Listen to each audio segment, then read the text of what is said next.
We're going to change the oil on the KTM. It's a bit more elaborate than the Honda. We have two oil filters, a big one and a small one, some new gaskets, oil,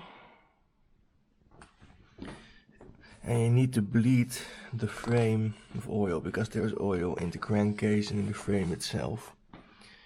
So we'll see how that goes.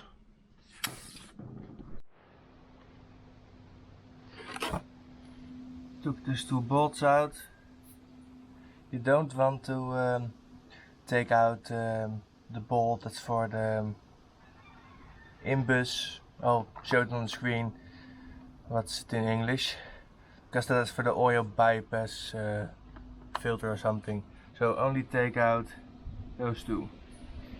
Here's the oil filter itself. Hopefully you can see it, it's a bit dark. So I'm going to take that one out after. Some annoying person used the wrong crush washer, so I finally got that one out. Cleaned the screen and all the debris off. There are quite a few metal shavings, but not in the oil itself, so according to the KTM manual it's normal.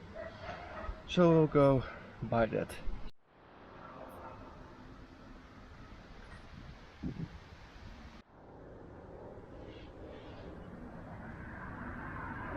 Really filthy. This can't be 6,000 kilometers, can't be. The guys told me it was 6, maybe 6 still a big one. But I mean, look at the difference. Why is the oil red? Never seen that before.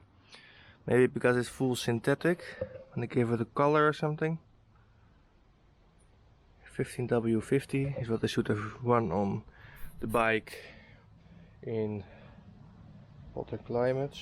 Not really that hot. I could also get 10W50, but I guess 15W50 would be fine as well. According to the manual, 1.3 liters in the crankcase, so we'll put it in. Need to fill it with 600 milliliters of oil and then bleed it. You see the little nipple there? I have no idea where it goes. So if anyone knows, put it in the comments. Would be nice to know.